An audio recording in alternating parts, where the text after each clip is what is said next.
सब देखने और सुनने वालों को मोहब्बत भरा सलाम नाज़रीन। दो तीन अहम चीज़ें आज आपको बता देते हैं। अब्दुल कयूम साहब भी हमारे साथ हैं स्वीडन से। पहली चीज़ तो ये है कि एक बड़ी शख्सियत जिसका कब्ज़ा है पूरे मुल्क पे, उसने एक लड़की है सनम जावेद, उसके मतलब कुछ ऐसी हदायत दी हैं कि वो ज़िंदा बाहर ना आए जेल से। और कल जब अदालत में पेश किया गया तो सनम जावेद के मुंह से भी ये निकला कि आप हमें मारना चाहते हैं। वजह ये है कि दहशत फैलाने के लिए कुछ ना कुछ तो करना पड़ेगा। और ये जो लड़कियां इन्होंने पकड़ी हुई हैं, पहले इन्हें तरसाएंगे, तड़पाएंगे, उसके बाद आपको किसी दिन ये खबर आ सकती है कि जनाब सनम जावेद जो है वो किसी वजह से जेल में, क्योंकि कल जो जेलर था जो भी उसका, उसने कहा कि जेल में तो लोग मर भी जाते हैं। तो कहानी शुरू कर दी गई है। दूसरा सनाउल्लाह का बयान जो आया है, सर ये क्या राना सनाउल्लाह, वो तो पक्का प्रोग्राम बना के बैठा हुआ है कि और भी मुकदमात बन सकते हैं और उसको बाहर नहीं आना चाहिए इमरान खान को। मुबारक साहब, ये सही बात है, क्योंकि ये क्रिमिनल आदमी है। इसने कई कत्ल कराए हुए हैं, ये पाकिस्तान के रिकॉर्ड के अंदर दर्ज है। कम से कम 25 आदमी इसने कत्ल कराए हैं। मॉडल टाउन वाला केस आपको याद है। फिर ये जो इमरान खान की जो डिमॉन्स्ट्रेशन होती थी उसमें बंदे मरे। और ये जो ये बंदा क्रिमिनल है। इसकी इसको बहुत पहले इसको और इसकी पार्टी के जो सरबराह हैं, इन सबको पकड़ के फांसी देनी चाहिए थी। पाकिस्तान में आज जो भी गवर्नमेंट बैठा है, ये क्रिमिनल्स हैं। ये सब कातिल हैं। जरदारी ने कितने कत्ल करवाए, नवाज शरीफ और उसके भाई ने कितने कत्ल करवाए, और इसने कितने कत्ल करवाए। और बाकी लोग जो हैं, जब इमरान गुजरांवाला से गुजर रहा था, किसने गोलियां मरवाई थी उसको। एक्चुअली वो कत्ल है, इरादा कत्ल है। आप देखें ना, यूरोप में आप रहते हैं, मैं भी रहता हूँ। यहाँ पे वो कत्ल करने की सजा शायद कम हो जाती है, लेकिन जो बंदा इरादा कत्ल करता है उसको सारी जिंदगी वो जेल में रखते हैं। तो ये पाकिस्तान, मुबारक साहब, 4-10 बंदों के हाथों में है। जैसे अभी आपने कहा, कोई शक नहीं है, वो बंदा जो है वो किसी को भी मरवा सकता है। इमरान का कसूर नहीं है, जेलों में बैठा है। हर नए केस बनते हैं।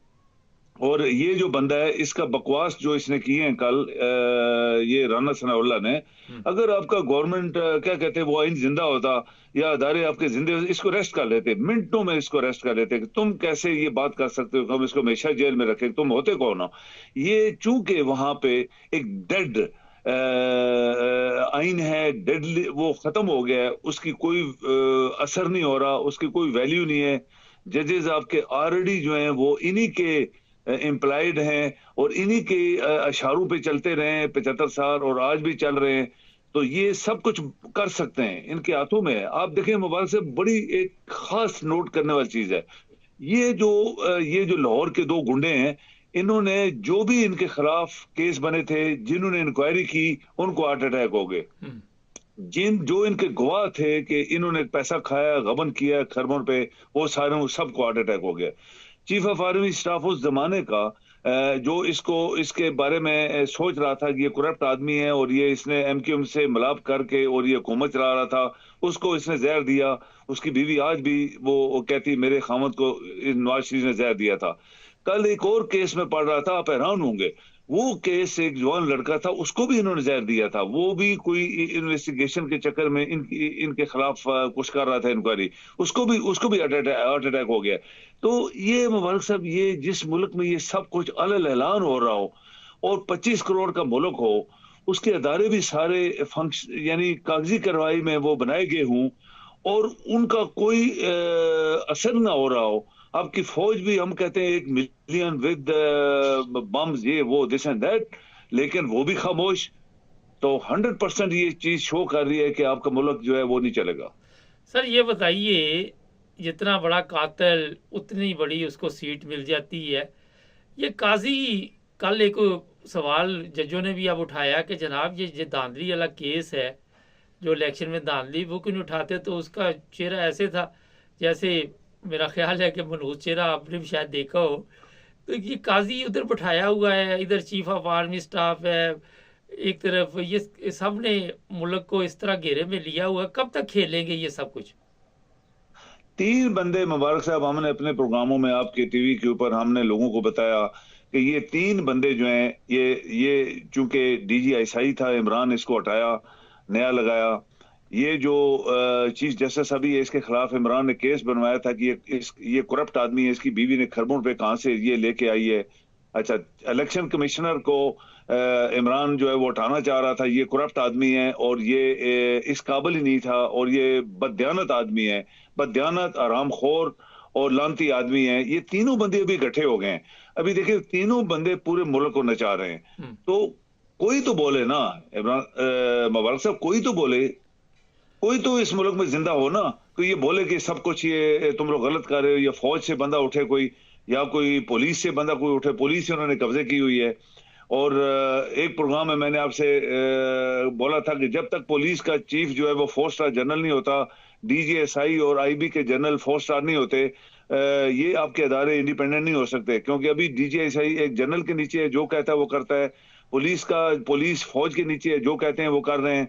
IB को मान ही नहीं रहा। आपने कभी भी जिक्र किया हो IB का? आप देखें, दुनिया में हमेशा उनकी जो सिविलियन इंटेलिजेंस होती है उसका जिक्र होता है, लेकिन पाकिस्तान में ISI और DGSI और DGSI, IB का नाम और निशान नहीं है पाकिस्तान के अंदर, हालांकि वो सीनियर होती है इंटेलिजेंस एजेंसी।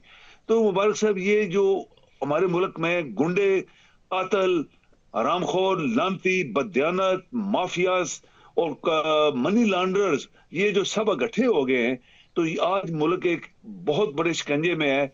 इसको तो मेरे ख्याल में कोई इनकलाब ही ला सकता है। और हम लोगों ने कई दफा बात की थी, ये पाकिस्तान अभी एक खूनी इनकलाब की तलाश में है, और जब तक ये चीज नहीं होगी, आप इन सब लोगों को नहीं पकड़ेंगे, इनकी जायदादें नहीं जब्त करेंगे, इन सब को फांसी अलल ऐलान चौकों में नहीं देंगे, तो फिर आप भूल जाएं कि पाकिस्तान आगे चलने वाला है। सर ये बताइए, फौजी ऑपरेशन हो रहा है, लेकिन जो इतला है कि इसको जरिए PTI के लोगों को ख़त्म कर दिया जाएगा, जो थोड़े बहुत रह गए है, और आप क्या इसके बारे में कहेंगे? ये देखे ना, वही बात है कि जो मन मानी एक बंदा कर रहा है। चीफ ऑफ आर्मी स्टाफ हमेशा इसके मीटिंग में बैठा है, जो कहता है वो जो कहता है ये चल रहे हैं। तो ये किसी को भी PTI को पहले दिन ही से ये इन्होंने पकड़ा हुआ है। चूंकि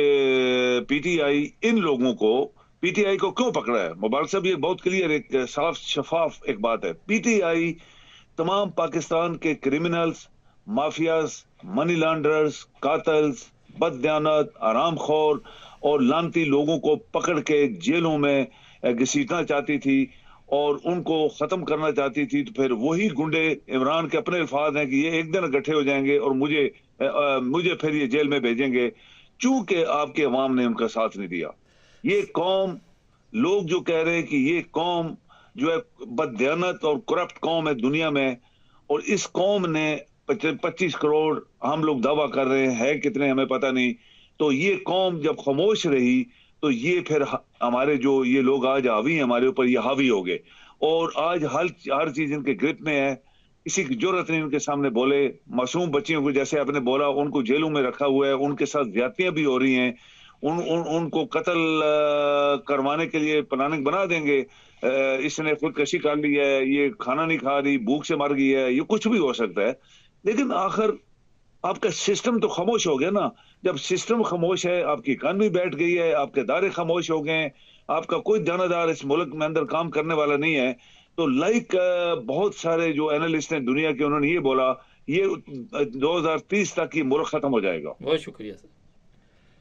सनम जावेद के पीछे ये पड़ गए हैं जनाब, और आप को ज़्यादा देर इंतज़ार नहीं करना पड़ेगा। अभी सर ने भी बताया, आप बहुत तरीके होते हैं, और ये गुजराली की पुलिस को ठेका दिया गया कि इसको पता साफ करना, और ये चीज़ें जनाब चंद दिन में आपको पता चल जाएंगी, क्योंकि वहाँ होना कुछ नहीं। जब सिस्टम मुर्दा हो, ज़मीर मुर्दा हो, लाशें फिर रही हो, लाशें ही है ना, ये अवाम भी लाशें बनी हुई हैं, जो दूसरे हैं उनके ज़मीर मुर्दा हैं, तो वहाँ पे अदल नहीं है, कोई चीज़ दूर दूर तक आपको नज़र नहीं आती। तो मेरा ख्याल है कि इंसानियत की कोई वैल्यू नहीं है। प्रोग्राम को सब्सक्राइब कर लें, जुड़े रहें हमारे साथ।